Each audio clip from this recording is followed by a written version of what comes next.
waxaan rabnaa insha Allah ragina qoryaha wada saacada aan naga xigta guusha saacada naga xigta in loo diyaar garoobo waxna la wada qabsado waxa soo hartay hadda waxa meesha fadhiya waa xawaadle iyo habar gidir oo cayr ah waliba iyo murusada horta waxaan ku salaamayaa salaam alaykum wa rahmatullahi wa barakaatuh xildhibaanadii madaxweynaha wax badan salaanta ka dhigayna salaan galabta loo celimaayo waxa la salaamaha waa dhalinyarada iyo ciidanka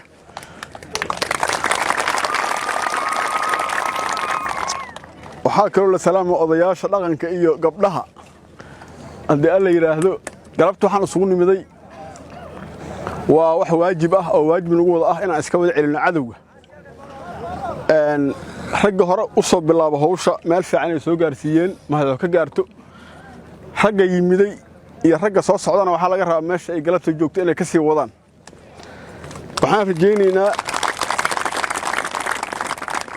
waxaan rajaynaynaa insha Allah inaan mar dhow guusha aan gaari doono goboladan hadda la sheego gobolada dhexe ah oo beeshan hawiye ay degto xoogeedu inaan mar dhow laga wada xoray doono inta harsan oo hadda maqana waa soo socotaa ma maqna oo imaad doonaan taasna aan niyada ku haysano annaguna aan sii gaarsiino sii wadno insha Allah waxaan rajaynaynaa waqtiyada dhow in dalkeena xor noqdo oo dad badan oo walaalihiina oo gobolada hadda kale qayb ka mid ah degan oo culays ku saaran yahay jira in laga wada qaado waxaan idin sheegaa nimankiina inta fadhiya raggaanu waa soo shaqeeyaan caduguna waa iska soo xoreeyaan meesha qoryo weynaanina nimankiina waa noo muuqdaa ayagoon garab haysanin oo adinka idin haysanay iska soo gaarsiiyeen meeshan hadda garab ayaga haysatiin iyo koo kale oo imaad doona nin raga dagaal doob galo oo waliba kanoo ugu muhiimsan waa dhintana wax la yaqaan waa cadigu ka adkaado wax xoreeyeen wax la yaqaan waa laakiin waa soo laabto wallahi qof laga yeelay inay sijir meel oo laabtaan naga dambe annagu waxaan galabta diyaar u nahay saan xildhibaan ku nahay saan wasiir lagu leeyahay si dhalinyaro iyo gabdho intaba cadawgaasaan ka midaysanahay waa u wada soconaa loo kala hari maayo dagaalo aan micno lahayn oo qabiilaaho yar oo ceel la isku haysta iyo xoolo la kala qaado iyo waxaas dagaal ma ahayn dagaalka dhabta ah waa kan kaas kibir waa marka ciidahu rag u doo oo aan laga dhargo markii ilaahay lagu suuri lahay waa ka warqabnaa dadku ay isdulmi jireen inay dhibaato isu geysan jireen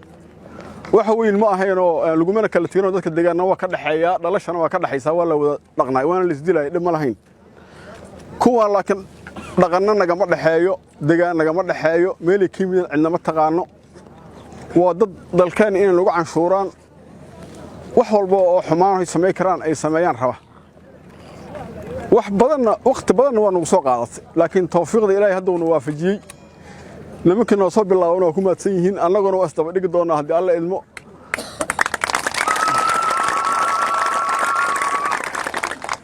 waxaan rabnaa insha Allah ragina qoryaha wada saacada aan naga xigta guusha saacada naga xigta in loo diyaar garoobo waxna la wada qabsado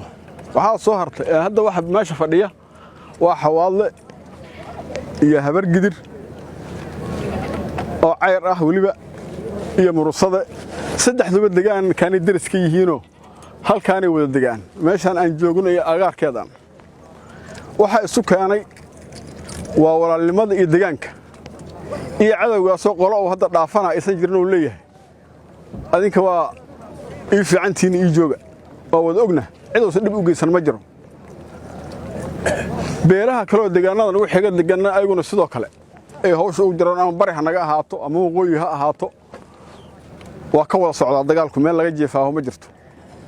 meesha annaga nagu aadana xil naga saaran yahay oo qolol meesha ku aadana xil ka saaran yahay isku qabiil annaga ah isku deegaan annaga ah cadawgaasna u midowno oo iska wada celino inta nool ka soo laabata hadhow waa la shaqaysan doonaa hadii alla yiraahdo ninkii si fiican wax isii ninkii oo doqonimo lagu arkaba waa la shaqaysanaa waxa soo aragtan dawladda wax weyn ka sheegi mayno laakiin ay leedahay inaan sheegno adana meesha ku jirtaa sidii la rabay iyo inuu garab istaagto dadka deegaanada degan oo cadawgaas ku kacay waxba ka dhiman ciidamada waxba qorsheeynaa ay waxay la fadhiyaan gaashaandhiga iyo xamar hadii la qorsheena waxa loo qorsheeyaa meesha dagaaladu ka socdaan qof xogaalka oo joogta oo cadawgu meesha uu joogo iyo kala og iyo meesha ugu daran iyo meesha in laga qabto rabta